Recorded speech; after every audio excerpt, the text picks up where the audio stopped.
Hi, I'm Phoebe Welburn. I'm here at the Welburn Gourd Farm in Fallbrook, California, and I'm excited to share with you a product we have called distressed finish gourds. So if you see here, this is a distressed finish gourd, and it's different from a regular unwashed gourd, which is here. The unwashed gourd, well, they're both unwashed technically, but we call this the distressed finish, and this we just refer to as a regular unwashed gourd. So you can see this one here is actually much darker in color. And the reason for that is because it's been drying for a longer period of time. So the longer the gourd has been out of the field, the more that skin that's on the gourd is going to break down, and then it eventually just turns dark like this one I'm showing you here. So these are actually from this year's crop, and they haven't broken down all the way. So they've got this nice light color to them, and some of that waxy skin is still on there, and it's still light in color. So the great thing about that is you can make some really cool art pieces with it. So we call it the distressed finish gourd because the art pieces you make have sort of that distressed finish or that rustic look to them. So I'm going to show you a couple examples. We'll start over here, this little pot. This is by Georgiana Ray, and you can see underneath here, you can see some of that skin that she left on there. So she used some sandpaper and she knocked off quite a bit of the skin, but then she left some to just give her artwork that sort of rustic look or that distressed finished look.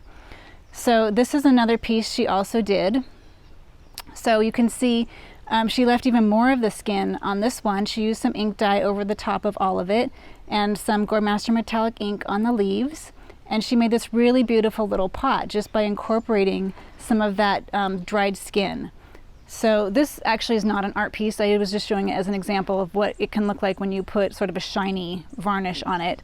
And you actually do want to put that, like, craft with them or create with them as soon as you can, because as soon as you get that varnish on, it will preserve the look of the gourd. So depending on how you want your distressed gourd to look, you can do it sooner before it breaks down and have this more of a white color on it. Or you can let it age a little more and get some of the darker look. So I'm going to show you a different art piece here.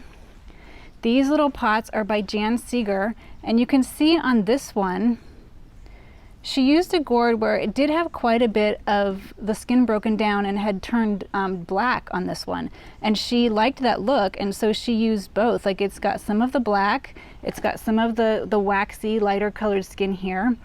And so she incorporated both of those looks. So you can do whatever you like on your artwork. You can use it so it has more of that lighter color waxy skin, or you can let it break down a little bit and turn dark, and just incorporate it however you like. So here's some samples over here. These are all just what we call the distressed finish gourds.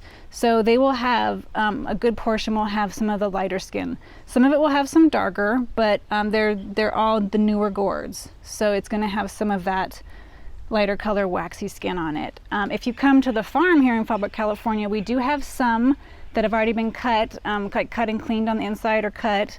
You can just see how beautiful that skin looks when it's just in the middle of the breaking down. It just has all these really beautiful markings. And they're all very high quality gourds. When you order a box of distressed finish gourds, they're premium quality gourds. Nice thick shells, you can do carving on them, you can make beautiful, beautiful artwork. I'll show you some other examples. This was a finish that Georgiana Ray did to just show some of the different looks you can get. She used Gourd Master ink dye, a Caribbean blue on this, as well as the clover green, and on the bottom here she also put in a little bit of the moss green. So you can do all kinds of blending to get these different looks on the gourd. And then she has another one she did with some of the darker color. I love this one because it looks like it gives you this moss look. So she used espresso here and dark green on this gourd here just to get a different look. This was just a practice gourd that Georgiana did, and I said, oh, that's so pretty, let me show everybody the look that she got.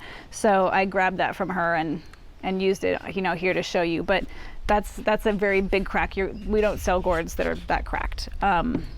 So again, distressed finished gourd, unwashed gourd. You can get great looks with either. This particular item that we're selling, called distressed finished gourds, is going to have this really pretty light colored waxy skin to it. So I'll show you one thing that you do want to keep in mind when you order these. They might have a little bit of dirt on them or maybe some loose skin. So we recommend just using some sandpaper, either like a 240 or a 320 grit, and just doing a little bit of light sanding, because it's going to have some dirt.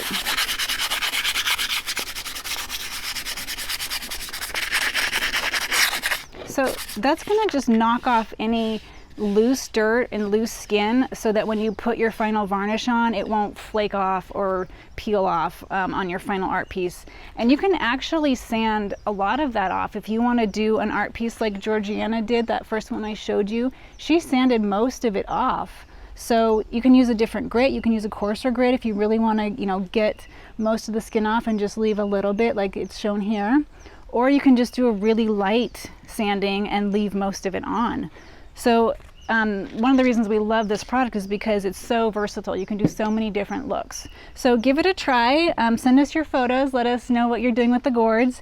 And we're just eager to see what everybody thinks. So please share. Thanks for watching.